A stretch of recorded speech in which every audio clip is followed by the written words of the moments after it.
Hi guys, and welcome back to Hilltop Farm, and today I'm going to be making a traditional shepherd's pie.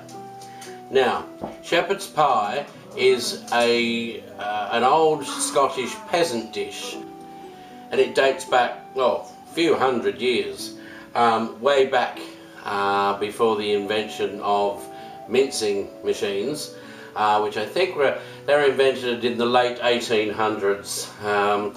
About 1870 I think, but don't quote me. But prior to that, what they used to do is they used to take the leftovers from the roast lamb, and they used to do this. They dice it up nice and small.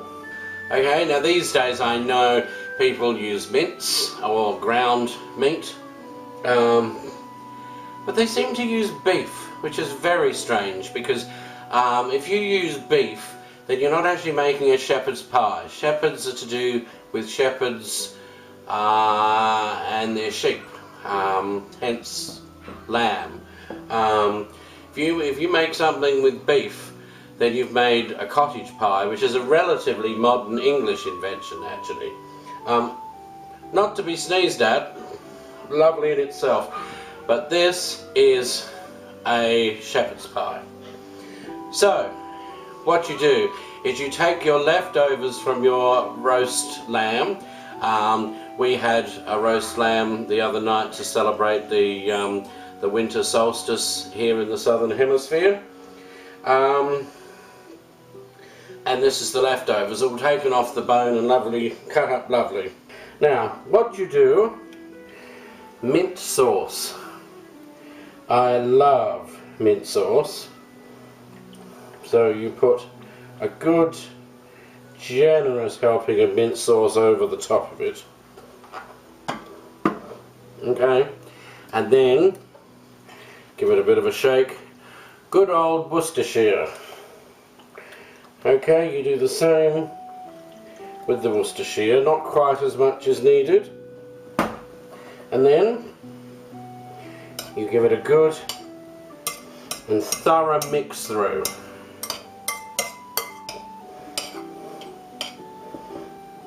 Okay, now once it's evenly mixed, just pop it to one side to macerate a little. Then, hopefully you've had some roast potatoes left over, but if not, you can boil some. If you do, very gently mash them. Now, being roast potatoes, they're not going to go... Sorry, did I say mashed? I can't remember. If I said mashed, I didn't mean mashed. I meant to say, with roast potatoes, you're never going to mash them like you would a boiled potato, but that's alright. I quite like the texture, so give it a good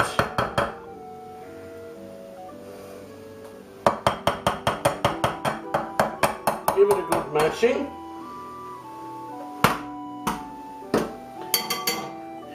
and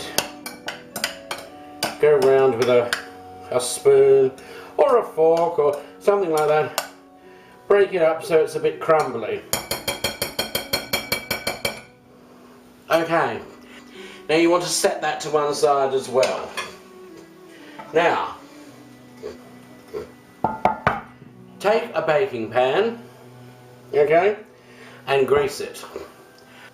Before you go any further, you want to preheat your oven to 350F 180C or gas mark 4.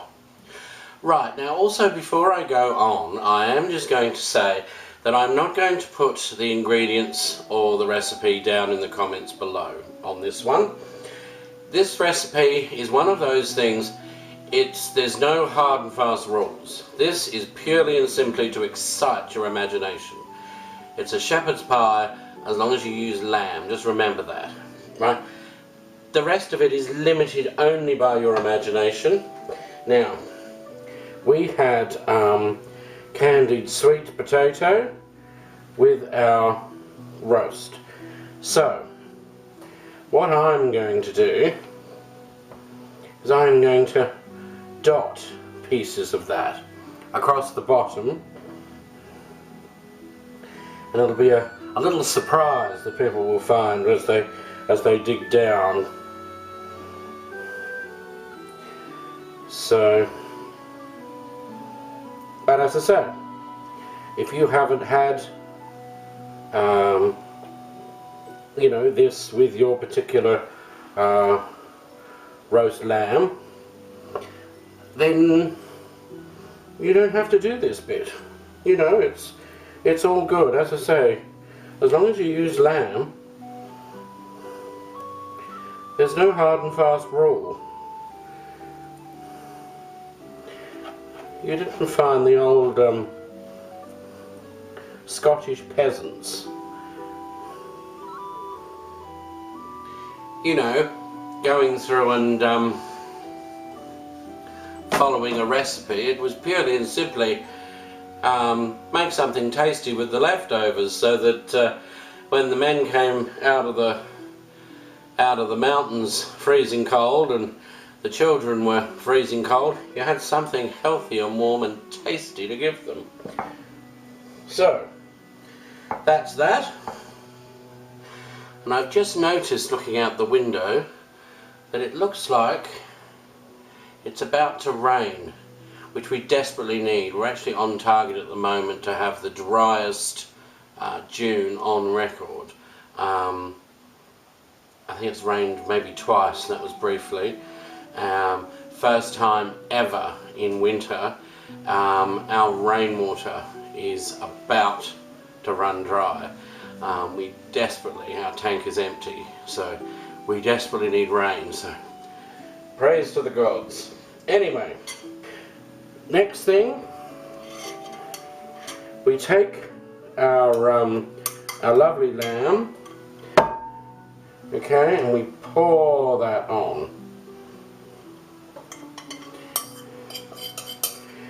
Now,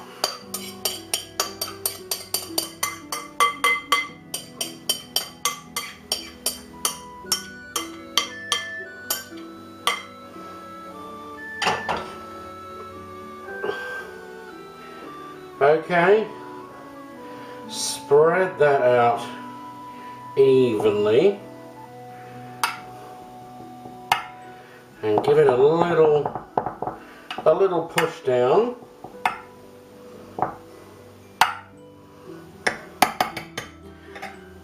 Now, in this one, I've got Brussels sprouts, carrot and broccoli by the look of it. Okay, they've been all chopped up, so they can all get distributed over the top.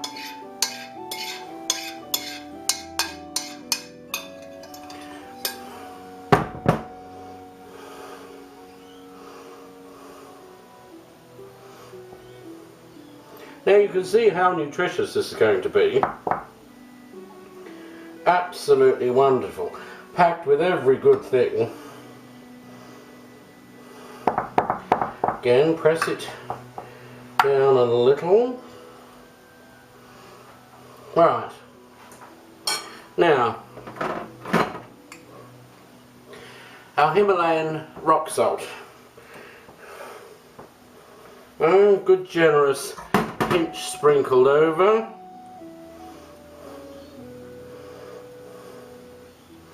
I'm going to go for a couple of good generous pinches of black pepper.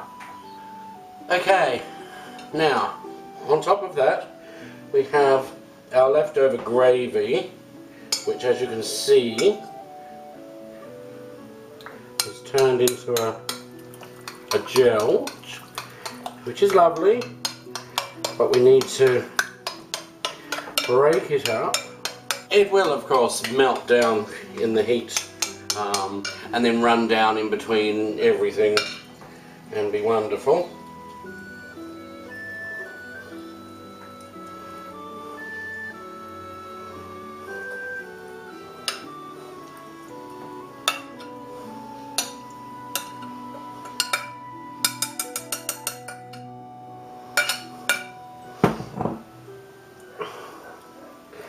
Okay,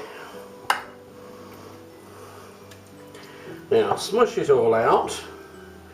As I say, you don't have to be overly fussy because this will all melt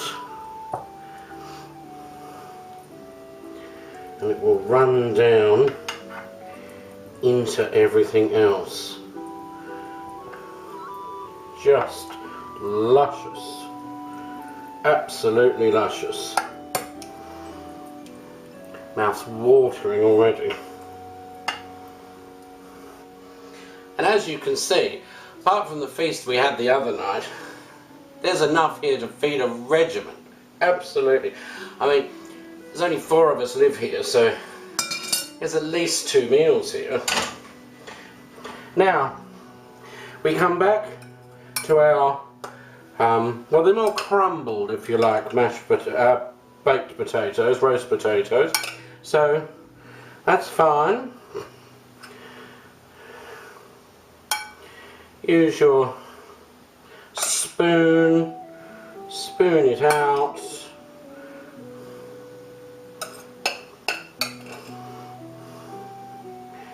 Try and, you know, go for an even coverage.